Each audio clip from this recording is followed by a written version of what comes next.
When you first began your position as chief of party for the Coastal City Project in Mozambique, what was the context? What did you encounter in Mozambique?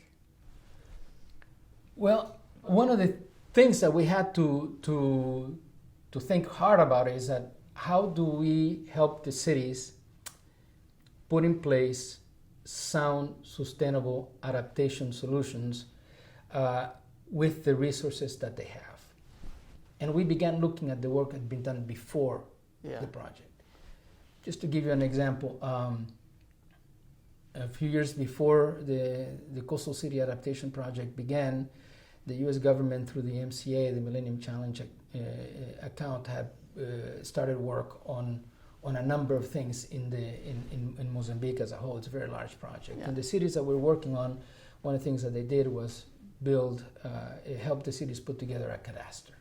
Yeah. You know, cadastre basically keeps track of properties and is used to manage permitting for constructions. Yeah. And we working with, when I say we, I'm talking about the cities and us working together, but in this case, it was the director of the land use planning unit at the city of Pemba that said, can we use that to make better use of the cadastre? Yeah. And it turned out that the solution was very easy. Yeah.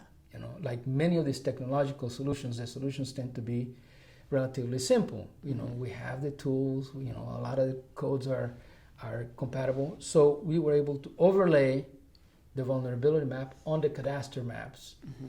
And now the cities are able to, when they receive an application permit for a building, they're able to tell the applicant whether their area is in a flood area, vulnerable to erosion, and begin to provide information.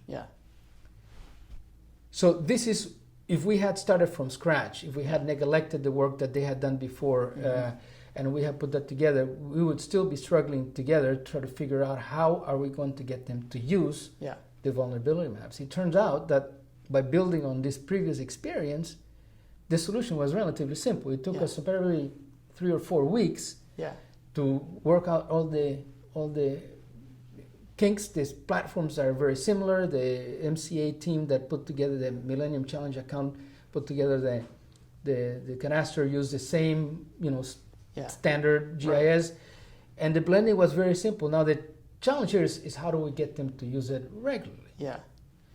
So we've come up with them on a 3-stage process that it's ongoing, and we're, you know, how fast we get there, or whether we actually get there, we may get somewhere else better.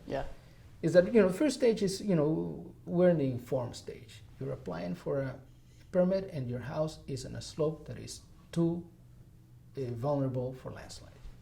You know that, you get your permit. The second stage is the advice, which is the one that we're entering now, in which the city, you know, we're working with them on housing designs, you know, and we're going to be encourage them to get partnerships with colleges of engineering and architecture, can provide some advice that leads into building codes.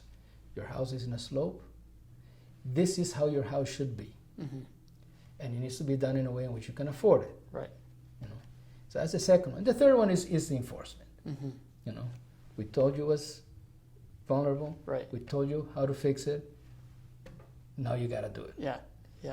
So the progression is one that is going to be built on many little steps. I see.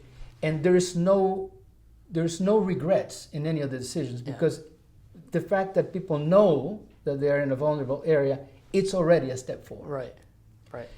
Ideally, the people, once they know they're in a area, they're going to rush ahead of the government and begin to do it better. But the idea then is that some of these solutions, each one of them by themselves, isolated, is really not that interesting. When you start putting them together in the right sequence, it can lead to significant changes in the way the city manages their space and provides services to their people.